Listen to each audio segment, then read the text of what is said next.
How's it going, everybody? My name is Mick and welcome to Birds On. Today we are covering days 4 and 5 on our trip to New Zealand. It was bittersweet leaving Hooker Valley. It was easily one of the most picturesque hikes I've ever done. With the valley behind us, we headed to our next destination, Lake Tekapu, New Zealand. We've just quickly pulled over on the way to Lake Tekapu. I believe this is still Lake Pukaki. It is a massive lake. I didn't realize how huge it is now that we've gone sort of parallel to it. And that you can actually, there's so many little spots you can stop and just take a look at that view.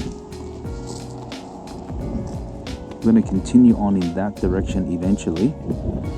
But for now, we're going to head up this way and see if we can get a better view.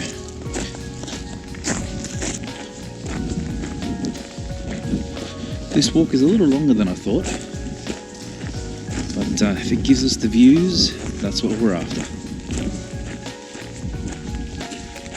Oh, there's a little table here. Two, actually. Very interesting.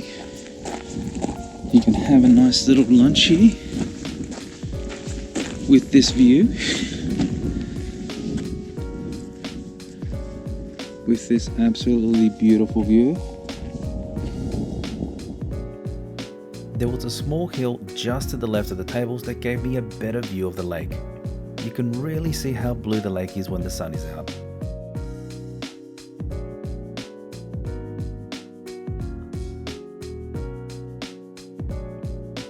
Now that we're back in the car, and you saw that awesome view that we looked at over the Lake Pukaki. It wasn't Lake Tekapu yet. We're on the way to Lake Tekapu now, and we're going to be going to our accommodation and setting our luggage down and getting prepared, because tonight we're going to be going to the hot springs there, and the hot springs have like a constellation thing. You can actually see like the stars and the galaxies and all that while lying in a hot pool. So I thought that was really, really cool. So we're going to give that a go and see what it's all about.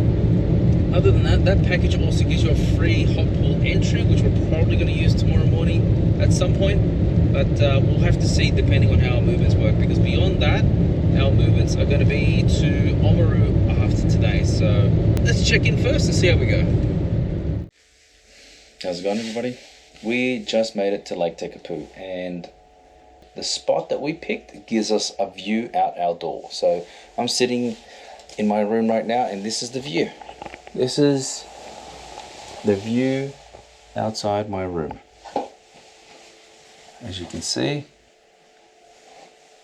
walk out there and I can just take a quick walk down to the lake. It is stunning. Anyways, just wanted to give you guys a quick little update like that, because now we got to get ready and we're going to go get some food, because we're absolutely starving. And there is the stargazing at the hot springs as well too, which coincidentally is only a couple minutes up the road that way. So it is a bit later, so it's about 8:30 that we got to be there. So we're going to get some food now and take our time, maybe go for a stroll by the water, and yeah, see what else there is here.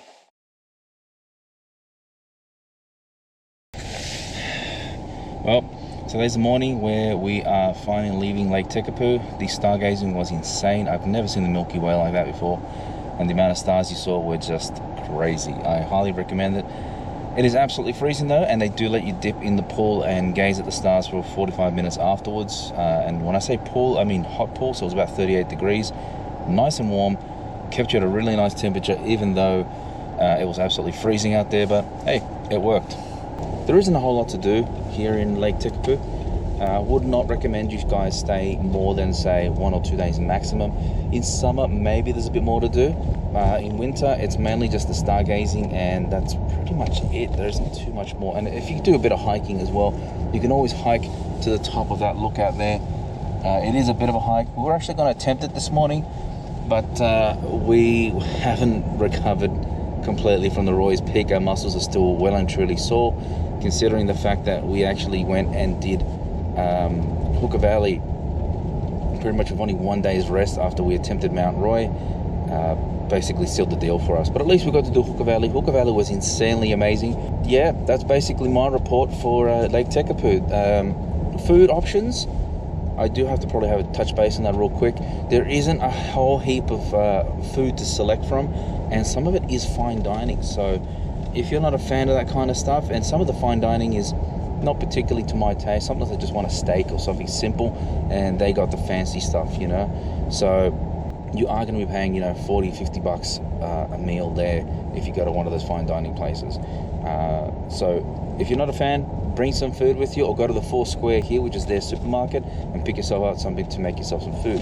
Other than that, highly recommend checking out the town, walking by the lakeside and enjoying what you can here.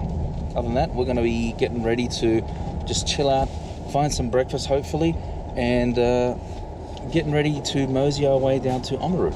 So I'll check back in a bit later with you guys.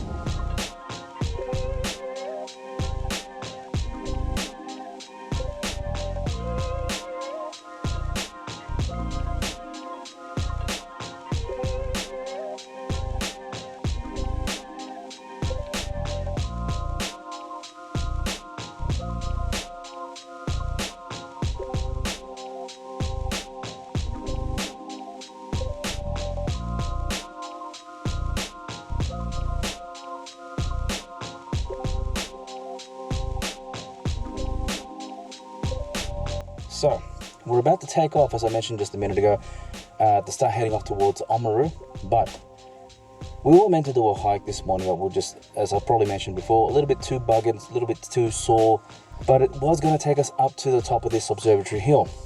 Now, we've only just realized you could probably drive up there, so we did a quick search of the GPS, and you can. So we're going to give it a crack to get one last view, and it should give us a nice overview of the lake, so at least get a nice one last sort of farewell sort of photo or view of the area, and see how we go with that.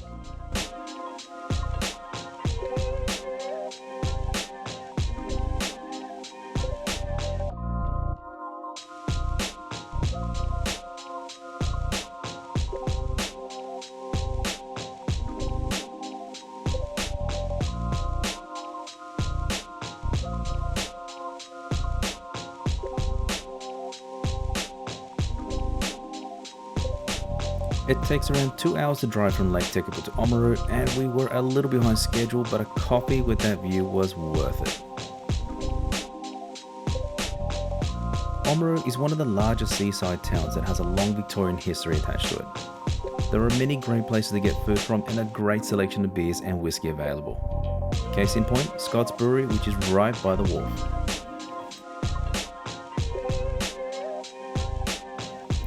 If you have a family or activities are more your thing, you can visit the Steampunk HQ, which has a large collection of steampunk interactive exhibits and art to see.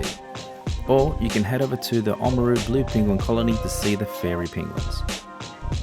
They also have a pub restaurant that used to be the post office back in 1864 called The Last Post if you wanted to check that out. And that brings the end of the 5th day in New Zealand. Here is a quick list of things to do in Lake Tekapo and Oamaru. Lake Tekapo is a small town known for stargazing and relaxation. You can visit the hot pools during the day or book a stargazing tour at night, which will allow you 45 minutes in the hot pools at the end of the tour to gaze at the Milky Way and relax. Mount John Observatory has amazing views of the surrounding area. There is also a cafe so you can enjoy a tea or a coffee while taking in the views. You can also walk around the lakefront and see the beautiful colours of the lake. In regards to Oamaru, I've covered the areas I was able to see, but they do have a little more to offer. They have historic Victorian era buildings near the wharf and many shops there as well. I also mentioned the penguin colony, but please note there is an entry fee and I recommend the better seating as it is not much more than the regular entry and the view is a lot better. And with that completes the 4th and 5th days in New Zealand. Thanks for watching guys, and I'll catch you with the next one.